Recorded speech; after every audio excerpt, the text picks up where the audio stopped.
E aí, pessoal, tudo bem com vocês? Vim aqui dar uma de blogueiro, gravar essa videoaula com muito amor e carinho para ajudar vocês, tá bom? Nas provas que vocês vão fazer na segunda e na terça-feira, tá? A gente, mais uma vez, né, vai fazer o que pode ser nossa última prova do ano, desconsiderando as possíveis recuperações aí e a produção de texto.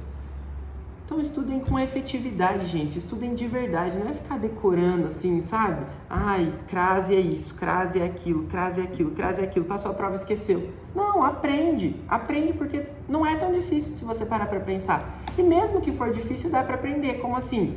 Lê aquilo que eu passei na lousa, lê o livro, refaz exercício, pausa um pouco, respira, descansa, bebe uma água. Aí depois tenta lembrar do que você estudou, tenta explicar para alguém, vê se você consegue. Se não conseguiu, estuda mais um pouco, vê uma videoaula que nem eu tô aqui com todo amor gravando para vocês, tá bom? Então façam um estudo que seja efetivo, que não seja chato, cansativo, maçante, de você ficar 5 horas lá lendo sem parar só para decorar, certo? Mas que seja algo positivo para vocês, para a formação de vocês e para o desempenho na prova, sim, com certeza, tá bom? Então, a nossa prova ficou dividida em duas partes. Eita, nós, chutei ring light. Ficou dividida em duas partes, né? Na segunda-feira o capítulo 10 e na terça o capítulo 11.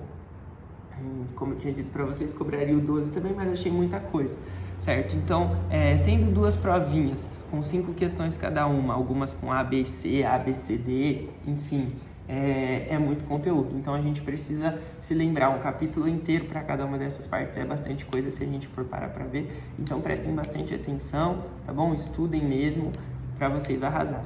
Então, eu tô com as provas abertas aqui, porque eu sei que é bastante coisa e eu posso esquecer de algo, então eu não quero me esquecer. Vou falar primeiro com relação ao capítulo 10, né? De gênero textual, a gente tinha um artigo de opinião, que é um texto que muitos dessa turma, né, vão saber muito bem, porque vocês já adoram dar a opinião de vocês, mesmo fora de contexto, algumas pessoas, não todas. Então, não tem problema para estudar esse gênero textual. Vai derrubando isso aqui. Então, o artigo de opinião vai pegar algum tema que é polêmico e vai mostrar a opinião do autor. Então, para isso, você precisa ter aquilo que a gente já viu bastante, argumentos, tá bom? Os argumentos são qualquer coisa que a gente usa para justificar um posicionamento, uma opinião, um pensamento, tá? Então, como que funciona um argumento? Pensa assim, se você diz algo porque simplesmente você gosta ou inventou, aquilo pode não ter aquela palavra que eu sempre falo, credibilidade. Por quê? Porque aquilo não é algo que foi comprovado, é algo que diz respeito a uma opinião. Agora, se você comprova aquilo por meio de uma pesquisa, de uma opinião de alguém que é renomado naquele assunto, por meio de algum dado estatístico, aí seu texto tem credibilidade. Ou seja, não foi o Zezinho que inventou só porque ele acha. Não, é algo que de fato tem uma comprovação, tem uma base. E isso traz a credibilidade para o texto, tá bom? Então, num artigo de opinião, já que o nosso objetivo vai ser apresentar um tema polêmico para fazer o leitor refletir e convencer o leitor da nossa opinião, a gente precisa ter um bom argumento, certo? Senão, nosso texto vai por água abaixo. Ele vai ser dividido em 3 partes, né? Que é a introdução, em que a gente apresenta o tema, geralmente faz uma contextualização histórica. A argumentação, que precisa mostrar os dois lados da moeda, mesmo que a gente não concorde, a gente mostra, poxa vida, existe esse lado, pessoas pensam assim, mas também existe esse outro lado, pessoas também pensam assim. E aí você já vai puxando sardinha para o seu lado, até chegar na conclusão, em que fica claro o posicionamento do escritor, certo? Do texto. E costuma ter a proposta de intervenção. A proposta de intervenção é uma proposta de solução para esse problema tão polêmico do seu texto, tá bom? Então vocês precisam se lembrar disso no nosso artigo de opinião. É muito importante. E aí nisso entram os tipos de argumentos também que a gente viu, que vocês precisam lembrar um pouquinho. Raciocínio lógico, que é o quê? É algo que faz sentido por ser óbvio, por ser natural. Se eu tô falando aqui sobre 1 mais 1, é óbvio que lá na frente eu vou falar sobre o 2, porque uma coisa tem total conexão com a outra. Tem o consenso, né? Argumento de consenso ou de senso comum, que é aquilo que não tem como você ir contra, tá? Você chegar e falar assim, a nuvem é branca. Ah, não, mas a nuvem não é branca, a nuvem é violeta. Não, a nuvem é branca. Ah, mas o sol pode estar batendo para mudar a cor dela. Ah, pode estar dando sombra por causa da chuva e ela tá ficando cinza. Mas a nuvem é branca. Isso é um consenso, qualquer um que bate o olho vê, tá bom? Então lembremos dos tipos de argumento, artigo de opinião. Aí a gente tem a crase, a maravilhosa crase, tá? Que foi o assunto que eu mais conversei com vocês a respeito. O que eu posso dizer a respeito dela? Primeira coisa, o que é a crase? A crase é aquele fenômeno que eu disse para vocês, da letra A com o acento grave, certo? Que é o acento invertido ali, que a gente não costuma usar tanto, a gente usa só na letra A em algumas situações. E a crase, ela é a fusão, o combo, a junção do artigo a. O que é artigo? Vamos lembrar? É uma palavra que identifica o gênero da palavra. A, feminino, a menina. O, masculino, o carro, certo? A junção desse artigo com a preposição. Como assim a preposição? Se eu digo que eu vou a algum lugar, esse algum é uma palavra feminina, então esse a não tem como ser um artigo feminino, ele é uma preposição, ele é uma palavra que está só ligando uma na outra para fazer sentido, porque se eu digo eu vou praia, fica esquisito, certo? Eu vou à praia, isso aí, eu vou a algum lugar, eu vou à praia, eu vou à igreja, eu preciso dessa conjunçãozinha aí, dessa preposiçãozinha aí, para a gente estabelecer essa ligação. Então, quando eu junto o artigo com a preposição, virou a crase. Antes de palavras masculinas, de jeito nenhum, apenas femininas. Antes de verbos, de jeito nenhum, apenas palavras femininas.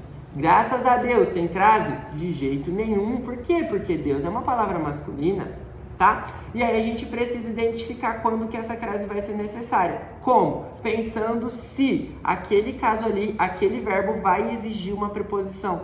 Se eu falo que eu vou a algum lugar, de novo esse exemplo, né? Eu falo só que eu vou a algum lugar ou que eu vou a algum lugar? A algum lugar. Então vai exigir crase. É simples, tá bom? Porque aí o segundo azinho seria só especificando o gênero da palavra, eu juntei com a preposição. E aí tem aquelas frasezinhas legais que eu disse para vocês se lembrarem, né? Se vou a, venho da, crase haverá. Se vou a, venho de, crase para quê? Que é o mesmo ritmo da musiquinha da Tangente lá, que é se vou a, venho da, crase haverá. Se vou a, venho de, crase para quê? É assim, tá bom? Para você lembrar. Por quê? Se você diz que vai a algum lugar, você precisa dizer com crase. Quando você diz que vem da... Como assim? Ficou esquisito essa frase, né? Pensa assim, ó. Bahia. Você fala que vai à Bahia, certo? Quando você tá voltando, você tá falando que você volta da Bahia ou de Bahia? Da Bahia. Sempre que você fala que volta da tal lugar, tem crase na ida. Então, vou à Bahia com crase. Agora, se você diz que vem de, não vai ter crase. Pensa São Paulo. Eu vou a São Paulo, faz sentido. Você fala que vem da São Paulo ou que vem de São Paulo? De São Paulo. Então, na ida não tem crase. Lembra dessa frasezinha. Se vou a, venho da, crase haverá. Pensa na Bahia. Se vou a, venho de, crase para quê? Pensa em São Paulo, tá? Esse é um caso aí bem específico, muito legal de vocês lembrarem. E aí tem aquele caso específico também que eu disse pra vocês do a moda de tal coisa. Lembra disso? Então, ele escreve a Machado de Assis, que a gente viu no livro. Nesse caso vai ter crase. Nossa, mas Samuel, pelo amor de Deus, Machado de Assis é uma palavra masculina, a gente não pode usar crase. Realmente, mas é porque nesse caso está implícito no meio da nossa frase o moda. Certo? A palavra moda, nesse caso, significa que é semelhante a algo. Então, se eu digo que eu escrevo a Machado de Assis com crase, eu estou querendo dizer que eu escrevo a moda Machado de Assis, ou semelhante a Machado de Assis. Então, nesses casos, a crase pode aparecer antes de uma palavra masculina, mas não meramente por anteceder uma palavra masculina. É porque existe aquela expressão da moda ali que está implícita, que a gente oculta ela na hora de dizer. Tá? Então, com relação à crase, é isso que eu tenho a dizer para vocês. Lembrem-se disso, com muito amor e carinho, com muito cuidado e muita atenção, tá? Deixa eu ver se tem mais algo que seja relevante lembrar para vocês na primeira parte da prova, porque, né, é sempre bom eu dar uma dicasinha, mas não tem mais dica para eu dar, gente. É isso, é muito fácil. Artigo de opinião, tipos de argumento e crase na segunda-feira, e fim, matou, tá? Aí a gente vai para a segunda parte, que é o capítulo 11 da terça-feira. E aí a gente tem gênero textual, que é a quarta capa. Quarta capa é a parte de trás de um livro, de uma capa de jogo, de uma capa de DVD, certo? Pensa assim, a gente tem o livro, a gente tem a capa, aí quando a gente abre a parte de trás da capa, a gente chama de segunda capa. Aí atrás tem a parte da capa. Pensa que por dentro é a terceira e por fora a capa finalzona é a quarta capa, por isso que ela recebe o nome de quarta capa. E por quê, né?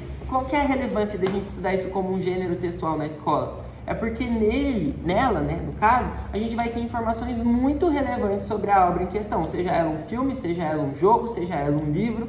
A gente vai ter a sinopse. Sinopse é um micro resumo, certo? muito compacto, trazendo as informações básicas com a intenção de despertar o interesse da pessoa que está lendo para ela ir conhecer a obra inteira, para ela ir ler o livro, para ela ir ver o filme, para ela ir jogar o jogo, tá? E nunca conta o final na sinopse, deixa em aberto para a pessoa falar, meu Deus do céu, eu preciso saber o que vai rolar agora, tá bom? Então, essa é a grande importância da quarta capa.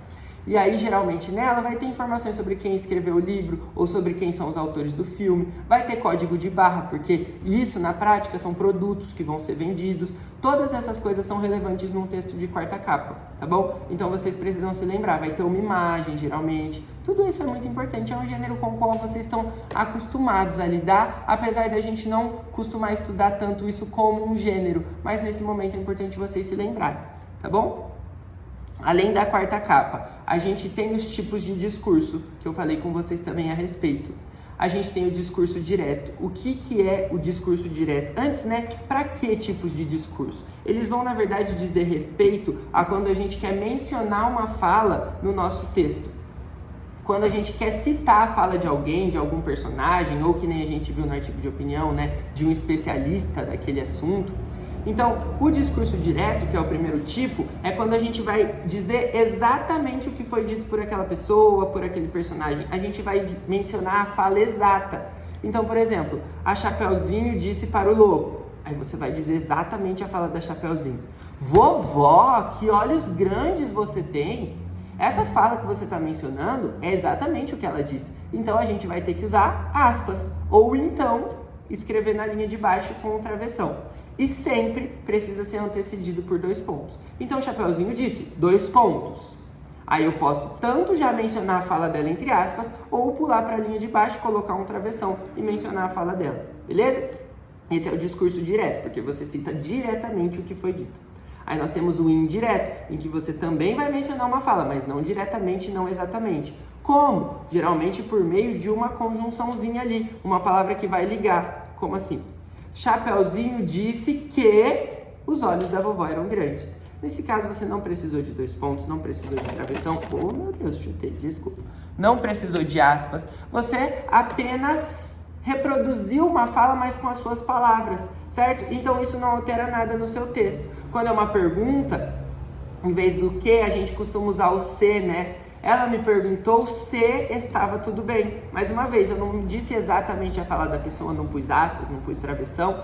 Eu apenas introduzi dentro da minha própria fala, certo? Esse é o discurso indireto. E a gente tem um indireto livre, que é o tipo de discurso de pessoa que é meio louca, aparentemente. Por quê? Ele desrespeita totalmente as regras de escrita, as regras de gramática. A gente usa, às vezes, letra maiúscula depois de vírgula. A gente mistura a fala do personagem no meio da nossa fala. Isso, geralmente, é usado para representar pensamentos, mas a gente precisa tomar cuidado, porque a gente não pode usar a lá vão ter, a hora que a gente quiser. Não é assim. São gêneros textuais muito específicos, geralmente poemas ou peças de teatro, em que a gente vai usar isso, a gente não vai ficar usando em qualquer tipo de narrativa. E em situações específicas, em veiculações específicas, não vai ser qualquer veículo de comunicação que vai permitir esse tipo de discurso. Então a gente precisa tomar muito cuidado, porque às vezes fica inclusive confuso para a pessoa que está lendo. Porque do nada eu estou narrando e ensino uma fala, sem pontuar essa fala. Então a pessoa vai ficar, mas ué, é esquisito realmente quando a gente vê, tá bom? Então, cuidado com esse tipo de discurso, mas não é difícil. Vendo agora com calma, deu para entender, eu acho, né? Os tipos de discurso. E aí, além disso... Ai, que susto, gente. Passou um bichão voando aqui. Bom, além disso... Gente, eu acho que é um gambazinho. Não era voando, não. Enfim, eu tô dentro da sala de aula, tá bom? Mas tudo bem, se for um gambá, que Deus o tenha ali no cantinho do armário. Até me perdi. Tipos de discurso, quarta capa. Ah, tá. Regência. Regência verbal e nominal. É a última coisa que eu tenho para dizer para vocês. A regência verbal e nominal é se uma palavra ou um verbo vai precisar de uma preposição ou não. É só isso. Primeiro, a nominal. Algumas palavras, elas exigem um complemento. Por exemplo, se eu falo, eu tenho necessidade. Necessidade é um adjetivo, ou um substantivo, perdão. Se eu digo só que eu tenho necessidade, essa minha fala está incompleta. Que tipo de necessidade? Necessidades especiais? Eu sou deficiente? Eu tenho necessidade de ajuda? Eu tenho necessidade de um doce? Porque eu tô com vontade de comer açúcar? Essa palavra exige uma preposição. Eu tenho necessidade de algo. O de é uma preposição.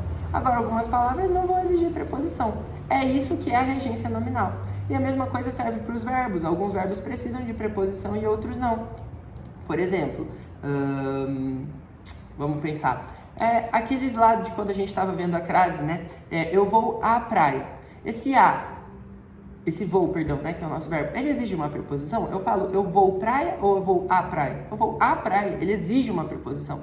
Preposição, só lembrando, é aquela classe de palavras bem curtinhas, cuja única função é ligar uma palavra na outra e estabelecer sentido, senão fica confuso, tá bom? Então, eu vou praia, serve? Não serve. Precisa ser eu vou à praia ou eu vou para a praia. É isso que é a regência. Lembra sempre daquele exemplinho que eu dei do namorar? Não é namorar comigo, namorar com alguém, é namorar alguém direto. Não exige preposição. É só isso, a regência, tá bom?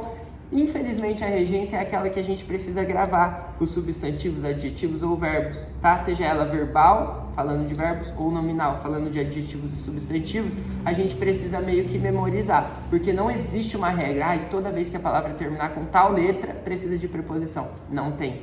E isso é muito específico de cada palavra e, dependendo do contexto, pode até variar, que nem a gente viu assistir, por exemplo. Assistir a alguma coisa é ver, assistir a um filme. Agora, sem a preposição, tem o sentido de prestar auxílio, certo? Prestar assistência. Então, eu assisti uma pessoa significa que eu ajudei uma pessoa. Então, vejam como o contexto muda a necessidade ou não dessa preposição, tá bom? Então, é só isso. Esses são os nossos conteúdos. Abraço para todos vocês. Estudem bastante. Me perguntem logo, porque a prova já é segunda, ou calem-se para sempre. E um abraço, tá bom? Fiquem com Deus, boa prova, bons estudos.